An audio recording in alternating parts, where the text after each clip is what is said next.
করছো তোমরা? আরে উৎসব করছি। আজ জামাইবাবুর জন্মদিন ধুমধাম করে পালন করব। গয়না, আমাদের গ্রামে তো জন্মদিনে গুলি চালানোর রীতি আছে। তাহলে তুই এত ভয় পাচ্ছিস কেন? আরে গয়না কাউকে ভয় পায়নি, দেখলি না কেমন ঢাল হয়ে জামাই বাবার সামনে দাঁড়িয়ে গেল।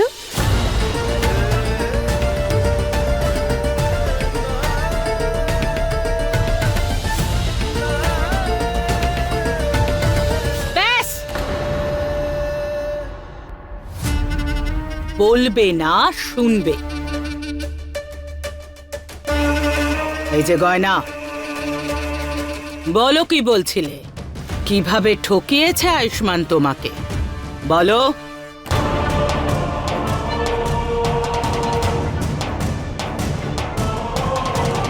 ঠকিয়েছে? এসব কি বলছেন? কিভাবে ঠকিয়েছে তোকে? হ্যাঁ, ডাক্তারবাবু সত্যিই আমাকে ঠকিয়েছেন।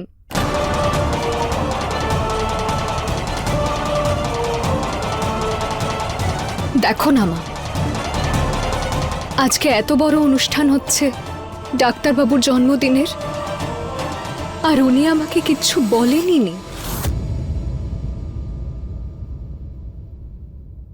আচ্ছা, তুমি এই বাড়ির মালকিন নাকি যে তোমাকে সবকিছু বলতে হবে? আর এই সামান্য কথাটা না বলাতে তোমাকে ও ঠকালো? আমি বলতে চাইছি যে আমার যদি জানা থাকতো যে আজকে ওনার জন্মদিন, তাহলে আমি ওনার জন্য কিছু করতে পারতাম। যদি উনি আমাকে এটা আগেই বলে দিতেন তাহলে ভালো হতো। পাহাড় খুঁড়লো, বের হলো একটা ইঁদুর। এই সামান্য কারণে এত বড় কাণ্ড ঘটানোর কি দরকার ছিল, তাই না? দারুণ তামাশা করেছো তুমি, দারুণ। এদিকে কারেন্ট চলে গেল, অতিথি চলে গেল, আর কি করে হবে ওর বার্থডে? কেন হবে না? সবাই আছে তো এখানে। হ্যাঁ আয়ুষ, চল কেক কাটবো। আয় বাবা, আয় আয়ুষ, আয়, চল।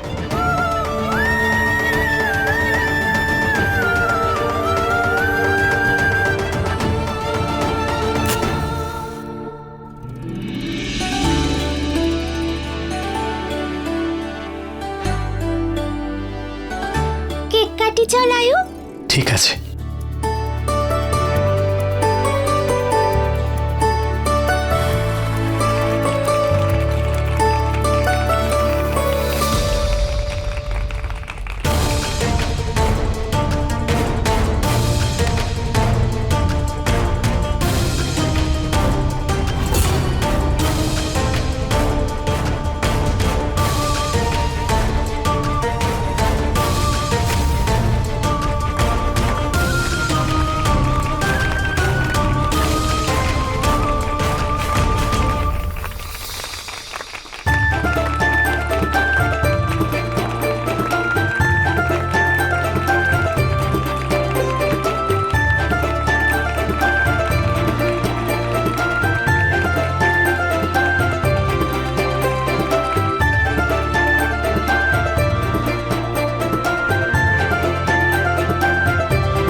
এই গয়না আমার আর আয়ুষ্মানের জীবনটা একেবারে শেষ করে দিচ্ছে।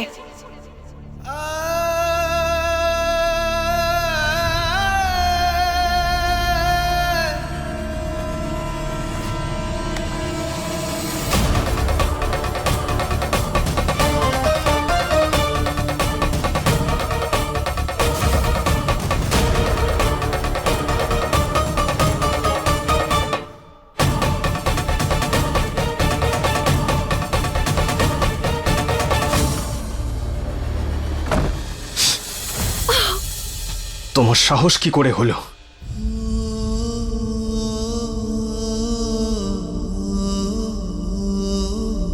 এসব কি করেছো তুমি? আর কেন? সত্যিটা জানার পরেও তুমি তোমার পরিবারকে এখানে নিয়ে এসেছো। আমার পুরো পরিবারের সামনে তামাশা করেছো তোমরা। সত্যি কথা বলতে চাইছিলে তুমি? হ্যাঁ, এটা কি করে করতে পারো তুমি? তামাশা? আমি করছিলাম তামাশা? আমাকে মিথ্যেকে বলেছিল আপনি, আমার থেকে সত্যি লুকিয়েছিলেন আপনি, আর আপনি আমাকেই দোষ দিচ্ছেন। ডাক্তার বাবু, আপনার কোনো ধারণাও আছে যে আপনি কতটা কষ্ট দিয়েছেন আমাকে এই সত্যিটা লুকিয়ে? আমি তো রাগের মাথায় সবাইকে সত্যিটা বলেই দিচ্ছিলাম, কিন্তু না, আমি আপনার মতো ঠকবাজ নই ডাক্তার বাবু। যখন সত্যিটা চোখের সামনে ধরা দেয় তখন কেমন লাগে, কতটা কষ্ট হয় সেটা বুঝি আমি।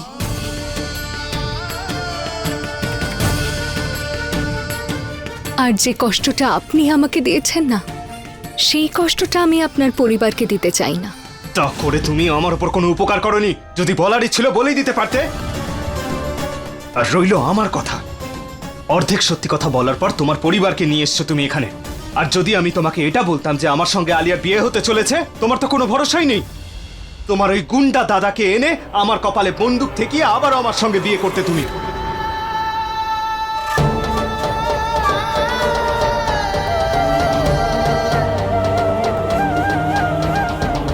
আপনাকে দেখে আমার অসহায় লাগছে ডাক্তারবাবু।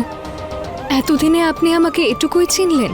আপনার এখনো এটাই মনে হয় যে আমি আপনার সঙ্গে জোর করে বিয়ে করেছি?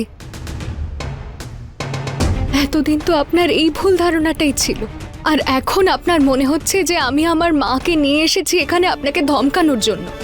আমি তো এই বাড়ি ছেড়ে চলে যাচ্ছিলাম ডাক্তারবাবু, কিন্তু আমি বাইরে বেরিয়ে ওদের দেখতে পেলাম, আর আমাকে বাধ্য হয়ে এখানে আসতে হলো আবার। কারণ আমি যদি ওদের সত্যিটা বলে দিতাম তাহলে আপনি আর আপনার পরিবার বিপদে পড়তেন। তাই জন্য আমি ওদের কাছে সত্যিটা লুকিয়েছি, যাতে আপনার ওপর কোনোভাবে বিপদ না এসে পড়ে। বাহ, কত মহান তুমি! আমার প্রাণ বাঁচানোর জন্য তোমাকে তো ধন্যবাদ বলা উচিত আমার। এটাই শুনতে চাও তাই না তুমি? আমি ভেবেছিলাম ভালোভাবে বললে তুমি বুঝতে পারবে গয়না, কিন্তু আমার আর আলিয়ার সত্যিটা জানার পর তুমি আমাদের থেকে প্রতিশোধ নিতে চাও। তাহলে ঠিক আছে, আমিও দেখছি এই লড়াইতে কে আগে হার মানে, তুমি নাকি আমি।